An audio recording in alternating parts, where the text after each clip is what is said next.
The biggest rivalry in the tech world just got a whole lot spicier. Samsung has launched this fiery new social media campaign, and it's aimed squarely at Apple. So today, we're going to break down every single job and figure out what it all really means. Come on, we all know that person, right? That friend who just can't help but tell you why their Android is better, pointing out every little thing they see as a flaw in an iPhone. Well, that classic debate is the backdrop for our story today, and it has just exploded back into the open in a very, very public way. So, how did this whole new chapter kick off? Well, right after Apple's latest product launch, Samsung didn't just offer up some mild criticism. Oh no, they went on a full-blown attack.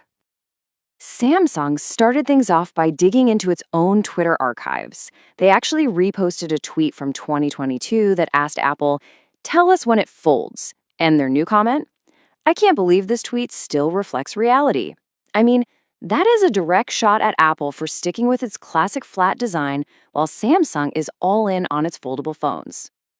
But trust me, the folding phones thing, that was just the warm-up. Next up, Samsung went right for a feature that every single one of us cares about, the camera. So let's just look at the numbers here for a second. The new iPhone 17 Pro Max has 3 different lenses, and each one has a 48 megapixel resolution. Sounds pretty impressive, right? Well, Samsung was super quick to point out that their Galaxy S25 has a single main camera with a whopping 200 megapixel resolution. And to really hammer the point home, Samsung just put this simple, kind of brutal equation out there. The message couldn't be clearer. Just do the math.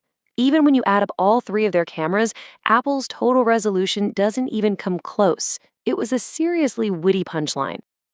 And the battle didn't stop with phones. It moved right on over to our wrists. When Apple announced their new Sleep Score feature for the Apple Watch, Samsung's response was immediate. They basically said Apple was 5 years late, reminding everyone that Galaxy watches have had that same feature for, well, years. The attack just kept on coming.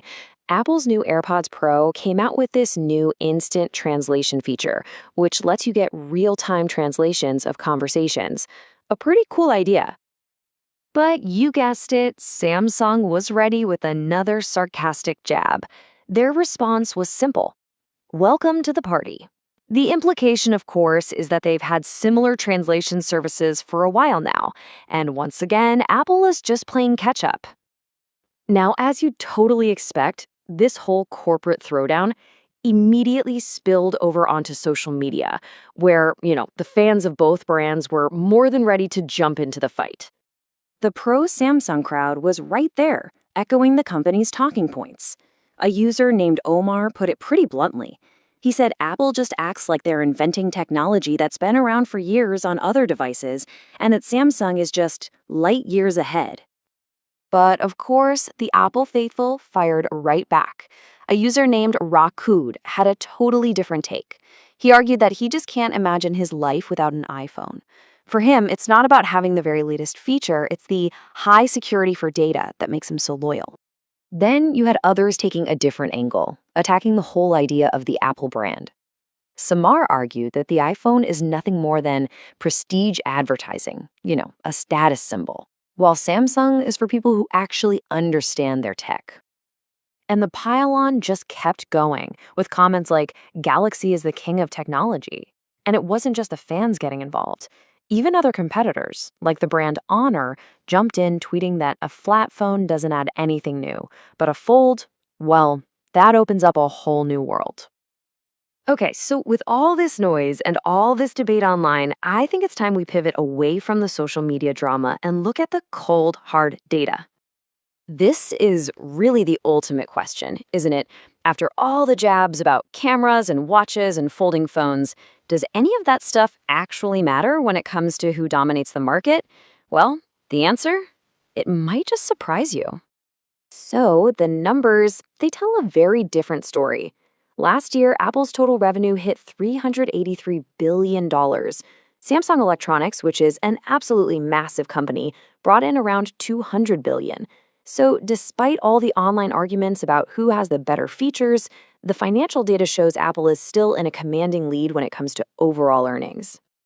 And this really brings us to the core takeaway from all of this.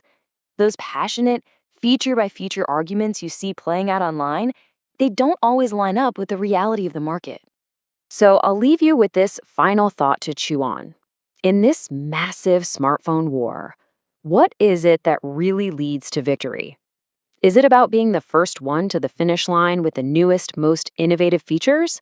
Or is it the power of a brand, an ecosystem, and a user loyalty so strong that it becomes more than just a product? That's the real question, isn't it?